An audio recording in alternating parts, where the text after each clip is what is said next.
Assalamualaikum warahmatullahi wabarakatuh. Selamat datang kembali di channel Angga Dwi Studio, teman ya. Oke teman, kali ini kita akan belajar terkait framework PHP ya. Nah, ini kita menggunakan framework PHP kode Igniter. Kenapa saya pilih framework kode Igniter ini? Karena menurut saya untuk kelasnya kita pemula ya. Jadi belajar framework kode Igniter ini bisa lah karena prosesnya itu simple, nggak terlalu kompleks banget ya. Jadi kayak projectnya itu jenis frameworknya itu kecil lah gitu. Beda lagi kalau kita menggunakan framework PHP kayak Laravel itu sebenarnya udah lengkap sih. Yang paling lengkap sebenarnya ya Laravel karena itu terlalu kompleks juga ya lengkap fiturnya. Jadi saya pilih yang kode Igniter terlebih dulu ya untuk pemula ya, pembelajaran pemula. Karena kalau misal kita udah bisa coding itu udah paham alurnya, nanti kita kalau misal pindah ke Laravel juga bisa kok teman. Nah, jadi apa itu framework? Framework itu merupakan sebuah tools, alat kinerja untuk membuat suatu aplikasi ya. Jadi di dalam satu framework itu udah dibundle menjadi kita nggak perlu kayak membuat dari awal lagi. Jadi udah ada pengaturannya, jadi kita tinggal memakai aja gitu ya yang perlu dibutuhkan seperti itu. Jadi ya harusnya mudah lah. Jadi kayak contohnya mau menggunakan framework atau enggak. Jadi kalau misal kita mengkoneksi database itu nggak perlu mengkonfigurasi manual seperti itu ya. Kayak mengatur koneksinya dan membuat file koneksinya. Kalau yang PHP natif ya, kalau di framework itu nanti udah ada tempatnya sendiri. Jadi kita tinggal uh, ngatur setting aja kayak misal mau dikonekkan ke database mana, tinggal kita masukkan servernya, terus sama username sama passwordnya aja, simple. Ini seperti itu ya. Oke, langsung aja kita bahas mengenai kode Igniter 4. Nah, untuk versi kali ini kita belajar di kode Igniter 4 ya. Versinya sudah sekarang versi kita cek di berapa ini? Ini versi terbaru ya. Kita buat di Changelog. Ini versi 4.6, 4.6.0 ya. Jadi ini versi yang paling baru untuk pada video kali ini ya teman ya. Oke, kita ini ada prosedur instalasinya.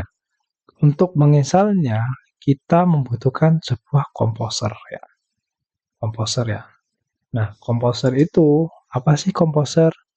Jadi komposer itu seperti dia sebuah dependency manager. Jadi kayak kumpulan library dependensinya itu ada di komposer. Jadi kita tinggal download berdasarkan perintah. Sama seperti kayak JavaScript ya, yang menggunakan Node.js, dia uh, bisa mendownload dependensi JavaScript-nya kayak menggunakan npm seperti itu ya. Nah, kalau komposer ini khusus untuk project PHP.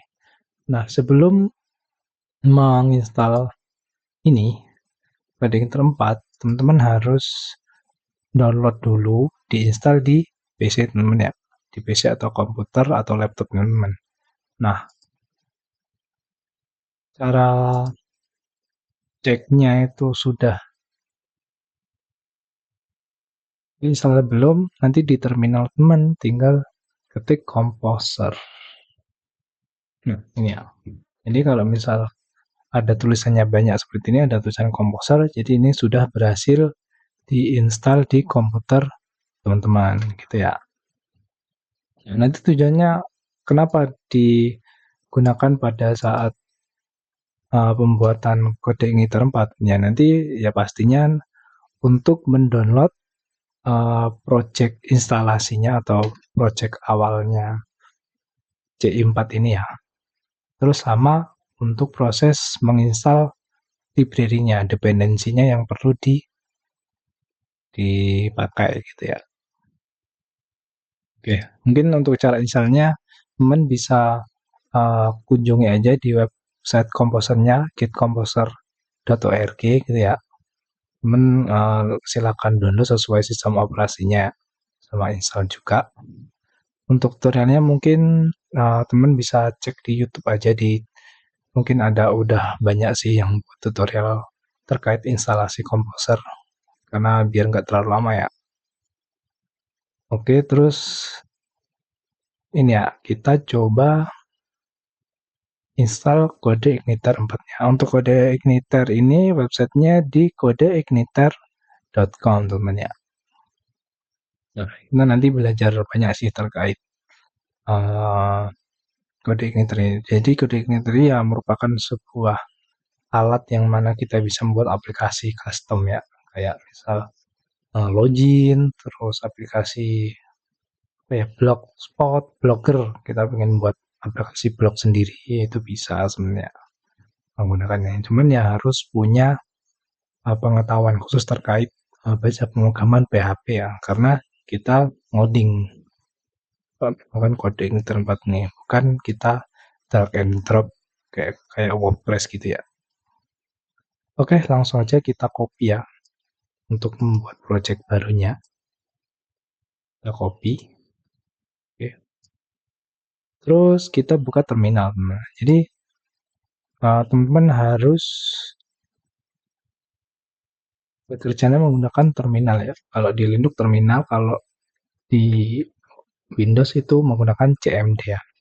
Jadi bisa. Nah, ini aku saya di lokasi ini ya, di home ya, di home ini ya, di sini ya, file.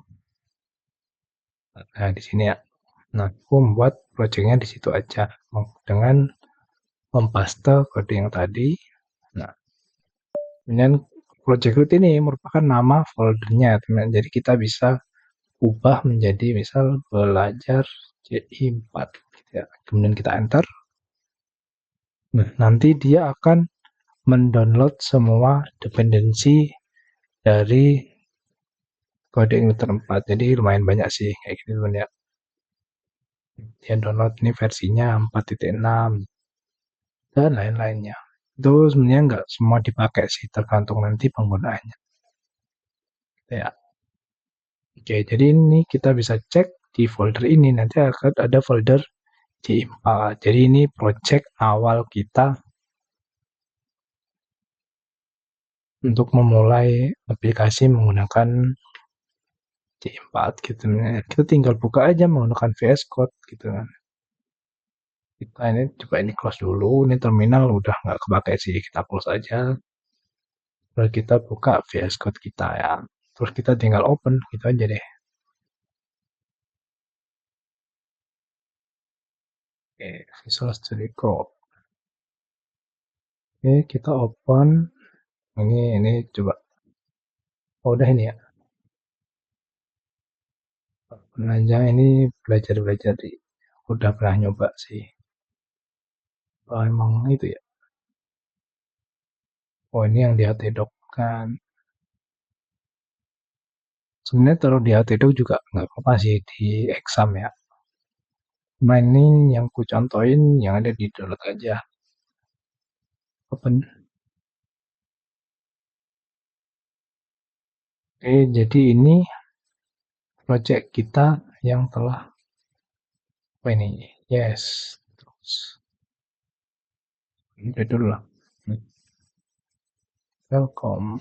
Nah, ini project awal kita. Jadi kalau misal kita buka terminalnya, nah enaknya kalau di VS Code itu kita bisa buka terminal di VS Code-nya. Jadi langsung mengarah di folder kita ini. Nah, kita jika ingin mengetes apakah project kita yang sudah kita install itu berhasil atau enggak, kita ketikkan aja php spark serve. Kita enter. Oh, serve. bukan server ya. Oke. Jadi dia akan berjalan di ini http localhost port 8080. Jadi titik 8080 ini maksudnya dia berjalan di pos 8080. Jadi ini kalau kita menggunakan ini PHP Spark Serve, jadi file project C4 kita itu nggak perlu kita masukkan di htdoc folder htdoc exam ya. Jadi kita bisa langsung menjalankannya menggunakan PHP Spark Serve gitu ya. Jadi nanti kalau misal kita koneksi database ya kita tinggal sambungkan aja ke database-nya MySQL. Jadi nggak perlu kita mindah project ini ke folder htdoc punyanya exam ya. Jadi di luar juga nggak apa-apa. Yang penting kita mengaksesnya harus menggunakan ini ya, localhost 8080. Coba kita cek apakah localhost 8080 berjalan atau tidak ya. Bentar. Jika tampilannya seperti ini, maka kode igniter kita berhasil terinstall di project kita ya, berhasil jalan ya. Oke, mungkin sampai sini dulu ya untuk tutorial kali ini. Jadi video kali ini hanya untuk persiapannya aja ya. Jadi yang penting kita sudah bisa install kode igniter ya, sama kita sudah bisa sebelum menginstal kode igniter kita sudah menginstal Composer ya teman-teman ya. Oke teman-teman, mungkin sampai sini dulu. Jika ada pertanyaan jangan sungkan-sungkan untuk tulis di kolom komentar ya teman. Oke, terima kasih telah menonton sampai akhir video. Saya akhiri. Wassalamualaikum warahmatullahi wabarakatuh. Bye-bye.